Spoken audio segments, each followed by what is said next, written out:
মাদ্রিদে তারার মেলা। ক্রীড়াঙ্গনের অস্কার খ্যাত লরিয়াস ওয়ার্ল্ড স্পোর্টস অ্যাওয়ার্ড অনুষ্ঠানে যোগ দিতে হাজির বিশ্ব ক্রীড়াঙ্গনের তারকারা। Football, tennis, athletics, pole vault থেকে শুরু করে প্রায় সব ডিসিপ্লিনের তারকারাই হেঁটেছেন লরিয়াস অ্যাওয়ার্ডের রেড কার্পেটে। বছরব্যাপী নিজ নিজ ডিসিপ্লিনে অনবদ্য অবদানের জন্য দেয়া হয় এই পুরস্কার।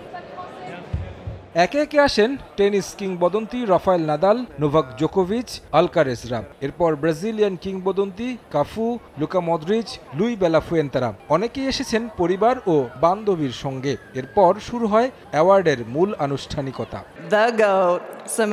একে একে দেয়া হয় পুরস্কার। World sports women of the year পুরস্কার জিতেছেন আমেরিকান জিমন্যাস্টিক্স সিমোনা বাইলস, যার দখলে আছে 11টি অলিম্পিক মেডেল, 30টি ওয়ার্ল্ড চ্যাম্পিয়নশিপ। বছরও জিতেছেন 3টি মেডেল, যার পুরস্কার হিসেবে পেয়েছেন বছরের সেরা নারী ক্রীড়াবিদের পুরস্কার।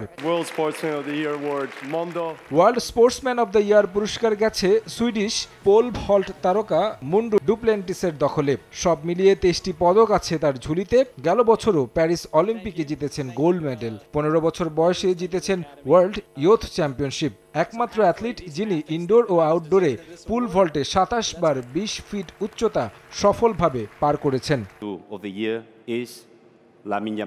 2024 সালে ইংল্যান্ডকে হারিয়ে ইউরো চ্যাম্পিয়নশিপ জিতে স্পেন সেই দলের তরুণ সদস্য লামিন ইয়ামাল, যার নৈপুণ্য মুগ্ধ করেছে ভক্তদের। তাকে মনে ধরেছে লরিয়াস ওয়ার্ল্ড স্পোর্টস অ্যাওয়ার্ডের বিচারকদের। Breakthrough of the year পুরস্কার জিতেছেন তিনি। সশরীরে উপস্থিত না থাকলেও ভিডিও বার্তায় নিজের অনুভূতি প্রকাশ করেন এই sensation. Winner of the Laureus world team of the year is Real Madrid. 2024 সালটা সোনায় মোড়ানো ছিল রিয়াল মাদ্রিদের। লা লিগার সঙ্গে জিতেছিল 15তম চ্যাম্পিয়ন্স লিগের শিরোপা। তার পুরস্কার হিসেবে মাদ্রিদিস্তারা জিতেছে ওয়ার্ল্ড টিম অফ দ্য ইয়ার।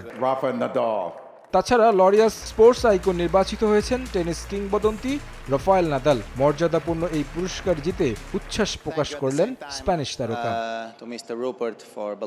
আমেরিকার পেশাদার সার্ফার কেলি স্লাটার জিতেছেন আজীবন সম্মাননা। সার্ফিং এর রেকর্ড 56টি চ্যাম্পিয়নশিপ আছে তার দখলে। সবচেয়ে বেশি বয়সী সার্ফার হিসেবে জিতেছেন বেলাং পাইপলাইন মাস্টার্স।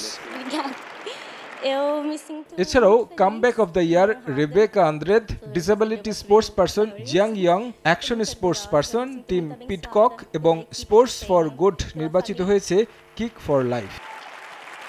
তারেক হোসেন শিমুল, সময় সংবাদ।